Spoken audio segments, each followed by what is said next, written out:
Hi అండి అందరికీ. ఈరోజు మార్నింగ్ వీడియోతోటి మేము ముందుకు వచ్చేసానమాట. ఏందక్క మంచిగా రెడీ అయినావు, చేతి నిండా గాజులేసినావు, మంచిగున్నావు, ఎడగబోతున్నావు అనుకుంటున్నారు, ఫంక్షన్కి వెళ్తున్నాను అనుకున్నారు. లేదు లేదండి, మన ఇంట్లో శివయ్యకి పూజ చేసుకుంటున్నాను అనమాట. నేను ఎప్పుడు ఇలా ఉండాలనుకుంటా కానీ అన్ని పనులు చీర మీద కంట్రోల్ కాలేమన్నమాట. అన్ని పనులు చేసుకోలేమండి. అటు జారను ఇటు జారను ఉంటుంది అనమాట. మనకి ఏం కనిపించద్దు అనమాట. ఇప్పుడు ఈ శారీ అంటే ఈ బట్టల గురించే యూట్యూబ్లో పెద్ద టాక్ అయిపోయిందనమాట. అంటే చాలా జరుగుతున్నాయి, చూస్తున్నాం కదండి. మన సోషల్ మీడియాలో యూట్యూబ్ వాళ్ళు చాలా బాగా వైరల్ చేసేసారు 2 మాటలకి. కానీ నిండుగుంటేనే బాగుంటుందండి. సంస్కారం అనేది మన చీరలోనే, మన కట్టులు బొట్టులోనే ఉంటుందన్నమాట. ఇంకెక్కువ మాట్లాడదు మనం యూట్యూబ్లో. ఇంకా పూజకైతే వచ్చేద్దాము. సోమవారం కదండి, నారికెళ్ళి దీపం పెట్టేసుకున్న, పటాలన్నీ కడిగేశాను. రేపు ముక్కోటే కదండి, అందుకని ఇల్లంతా నీట్గా అన్నీ రెడీ చేసి పెట్టాను అనమాట. ఇంకా పిల్లలకి వంట చేసేసాను, అన్ని పనులన్నీ అయిపోయినాయి. ఇంకా గుడికాడి నుంచి ఫోన్ వచ్చిందనమాట, సేవ్ ఉంది రండి, లడ్డు ప్యాకింగ్ చేయాలి. ఎవరికోసం? మీకోసమేనండి.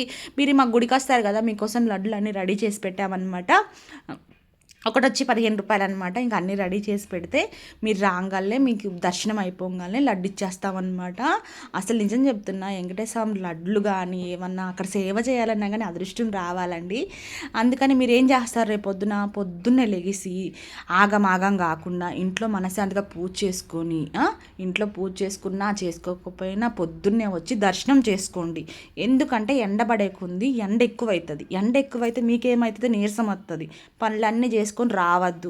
రేపు ఒక్కరోజైనా నిష్ఠగా నియమంగా ఉండి, ముక్కోటి ఏకాదశి కదండి, అన్నం అనేది ముట్టుకోకండి, అదొక్కటి చేయకండి.